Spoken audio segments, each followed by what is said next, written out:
DK Phobos on the hunt right now with his Invis rune. What do you think about his choice here of going for the early Vlads rather than a quick BKB to make 3 magic immune cores? I think they realize that Fnatic's heroes just don't deal damage, and if you stack up the armor, you've got the Vlad's aura, you've got the Assault Cuirass aura on the G, how do you actually kill any of them when they decide to BKB? Even if it's a 2v5 fight with the Naga Song and the Siren, I'm not entirely sure that Fnatic can deal enough damage to cut through it. Because Kuchikimba, his BKB should come about now, but at the same time, he still only deals about 150 a hit. That's just not going to cut it against a hero that has nearly 30 armor. He's actually got more than 30 armor. Yes. I misjudged him. He doesn't even have the Vlad's aura yet. He's going to have 50 armor. He is a beast right now in Fnatic. Oh, they could be in a bad position here. They're going to go for the smoke up. Lil already sees him, missed the Fisher, but KYXY has been stunned up. They managed to get some stuns onto Lil, but KYXY is going to be sacked here. He loses reincarnation, and the rest of Fnatic waiting to go back in. BKB is being popped now by VP with Mushi popping that Saga Siren that leaves Illidan all by himself, but he doesn't care. He's going to man mode this one out. Kenchigimbo pops his BKB, trying to go for God, but he's just too damn tanky. DK Phobos bumping back Kenchigimbo with a charge over to the supports as well. Two-man Fisher on top of that one. Kenchigimba is on the escape at the same time. Mushi maybe sacrifices the gyrocopter. Kenchigimba playing around with these centaurs, trying to clear through them. Echo Slam gets laid out. He goes down. And now the chase continues for Johnny with a charge on top. He's not going anywhere. It's only Ohio, the offlaner, who will survive once again. Fnatic just shy of getting team wiped. Yeah, that's 4 for 0 right now as VP just completely dominates that fight. And that's what I'm talking about. When VP decide to pop the BKBs, even with the Song of the Siren, they just have to play defensively because they're struggling so hard to deal any sort of damage. You noticed even the Wraith King had to just back up, run into a corner. He didn't really know what to do, and that's even without the Aegis. And so once he has a Butterfly, you're nowhere near an MKB if you're Fnatic. You still have the combo that you can fall back on, but consecutive fight after consecutive fight loss means that eventually it's not going to matter whether you hit the wombo combo. Now the incredibly effective support item Solar Crest is being placed on God. There's no chance there's going to be an MKB anytime soon. Out of Fnatic, a charge comes in. KYXY just bumped back by a Fisher. He still does not have his reincarnation for a full minute. That's why Illidan feels pretty much no danger in pushing forward into this melee racks. He still has his BKB, and even without an Aegis, he's pretty confident because he realizes you've got the grave, there's nothing that can go through that, and they want to go high ground with this. 31 minutes into the game, VP is usually a team that's completely methodical. They'll wait, but they're deciding to just go for it right now. They can taste blood. Oh, there's the two-man vacuum, but it's still not enough for them to be able to win the fight. The call down gets laid out. KYXY, he's going to be going down again. Beyond godlike already for Illidan as he now marches to kill Ohio as well. Great Light Strike Array, though, catches multiple, and they'll take out DK Phobos to start with, and now Illidan going to be caught by the Wraith King stun, and more right clicks. They can't quite get it. FNG's keeping Illidan alive. Johnny has one chance to be able to get a Dragon Slave, but he turns around to face up against God. Level 17 Dragonite will finally die here as Ohio picks up the double kill. They hold their melee racks, but they've lost the tier 3, the range racks, and it did cost them a buyback there out of Ohio as well as KYXY. And that's the worst thing, is that KYXY has had these same set of items for quite some time, and you've pretty much killed all chances of him catching back into the game. He's got 411 gold, nowhere near an MKB that he desperately needs. Meanwhile, if you just look at VP's side, Illidan's got the Butterfly. I mean, I don't mean to be negative on Fnatic's chances, but at a certain point, there are just items that you can't really beat with what you have. And Fnatic are rapidly approaching that point.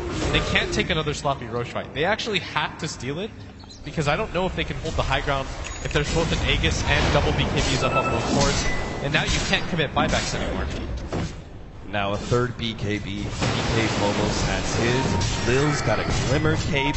And we already talked about that Solar Crest, what could be a Force Staff for FNG as well. I love the way that Virtus Pro are playing very disciplined when they push uphill as well. This is what kind of struck me. They had the Gyrocopter there on the front lines. They had everyone else sitting very far back because they really wanted to make sure they did not get caught out by a big blink vacuum out from Ohio. And you could see when Fnatic finally were forced to make the initiation, all Ohio could grab was a two-man vacuum from it. Yeah, and with all these BKBs up at the same time, as long as VP's fast to the trigger, they can take these fights, but it's going to come down to how Fnatic decides to approach this. They don't have a smoke for quite some time, Austin, and that's what I'm a little bit concerned about it from them. How do you take the Roche fight? You can't really walk in. You have the gem, sure, but they don't have the gem anymore either, no. They actually got given with the dazzle, so they can't even walk in with vision. They're pretty much just fighting blind at this point. Yeah, and Roshan's up in a minute and a half, so Fnatic have very little time to figure out a game plan here. It seems right now it's all about split pushing as Ohio pushes out the top lane. We have our Shadow Fiend actually just real quick bumps out of the jungle, clears through a creep wave, and then immediately TP's out. He's just too scared of the Spear Breaker. And he should be at this point, because another catch means that Fnatic are going to get high ground. You don't want to be forced into a buyback situation as a Shadow Fiend, just because you spawn with no souls. So you're not going to be able to deal any damage. Your ultimate's probably already been popped at that point, and even if it hasn't, your BKB ultimate with 18 souls isn't going to really change the fight. Fnatic pretty much need the perfect setup here. They probably need to blow up one or two heroes with the Song of the Siren. Like, they have to catch somebody from VP that doesn't pop it in time, and then after that, they pretty much have to win a 4v5 fight after that point. But I'm not sure if they can do enough burst damage. They don't quite have the heroes for this. Oh, Lil misses out on that one. Mushi thought about taking advantage of Lil, who's kind of stuck in this position, but I think they realize VP are going to be nearby. Mushi starts a little bit of damage on Lil, but not too much pressure. VP start landing a response. They control this cliff area, which Fnatic simply cannot push into. We saw the last time they smoked up and tried to go up that cliff. Did not fare well for them. Lil's going to see the respawn of Roshan now. And Fnatic, time on the clock here, 35 minutes in. Seemingly need a miracle to be able to come back into this game after what is a 16,000 gold lead from VP. Very monstrous late game potential here. Solar Crest bringing Roshan. Look at it, it's already going down to 3k HP. And Fnatic are not going to be able to mount a response in time. Aegis already in the hands of Illidan. And TK Phobos, he wants to be able to force this fight. Charge right through Mushi, leading things up for Lil to be able to get a multiple stuns. Johnny's going to be controlled up by TK Phobos. Meanwhile, farther up, they do manage to take out the Wraith King for the first life. Farther down, Mushi is trying to back himself away from the rest of VP. Nice two-man vacuum with wall on top. TK Phobos actually going to go down here. God, though, pops his BKB and now challenges Ketchigimba for superiority. Ketchigimba running away, but nice Song of Siren out from Mushi. They're going to try and pop God here. They lick on the Song of Siren. God gets brought a little bit low, but it's still not enough. The Shell's Grave is there, and Ketchigimba, desperate to be able to TP out, does not make it away. Johnny TP's out, but they lost their core. KYXY as well as Ketchigimba are down, and Virtus Pro now go for the second lane of racks at bottom. There's no buyback on the Wraith King. The Shadow Fiend does have one, but Fnatic no longer have any abilities. This bottom fight is going to be so hard for them to hold. The Elder Dragon form still has about 20 seconds left on it. Illidan has the Aegis, and he's so far for 36 minutes into the game. They've got a Grave and the Earthshaker backing them up. At best, this is going to be a 3v4 fight for Fnatic. Buyback is there. Ohio, two-man vacuum with the Shivas on top, but the magic damage just isn't nearly enough. God, still very healthy. As Illidan leads the charge here against Ketchigimba, trying to desperately to get back to the fountain. Lina goes down, and Ketchigimba just barely gets back in time, but that is definitely a second lane of Rax. The only reason their top lane of Rax is potentially going to stay alive for a little bit here is because that tier 2 tower is still up. You can see a gigantic creep wave is on its way. VP seemingly already have this game in the bag. 37 minutes in, 30-13 to their advantage. That's a full Satanic, by the way, finished on Illidan. If you thought he was going to die before, he's got an Aegis, a Satanic, a Butterfly. There's no MKB completed on anybody on Fnatic. I mean, this is starting to look nigh impossible. Bouncing back, TK Phobos about to finish up a Blade Mail on top of that. We've got the 4-staff in for Dazzle. The list of items just goes on and on and on. For everyone that's picked up, Fnatic's chances in this game get a little bit slimmer.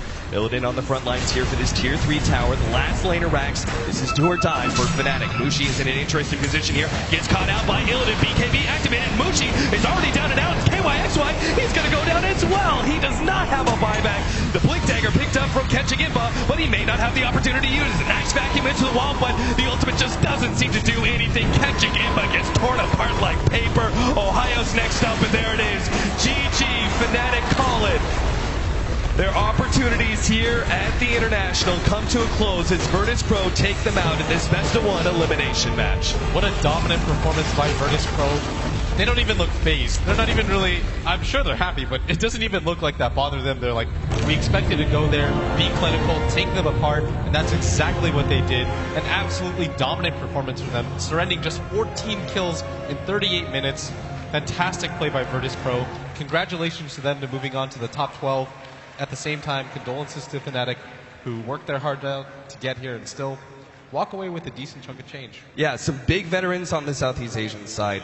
Got to give props to them. Of course, VP, expected just such a dominant performance by them from a team that, actually almost made it into the upper bracket and only lost due to a tiebreaker. Great performance by them. Looking forward to seeing more. We'll see what our analysts have to say about VP and Fnatic. Thank you very much, gentlemen. Yeah, we lose another team. There were 16, there are now 13. We'll also eliminate one more before the night is out as well. We have Fnatic added to a long list, or an even longer list as it's getting, of big names. Newbie are gone.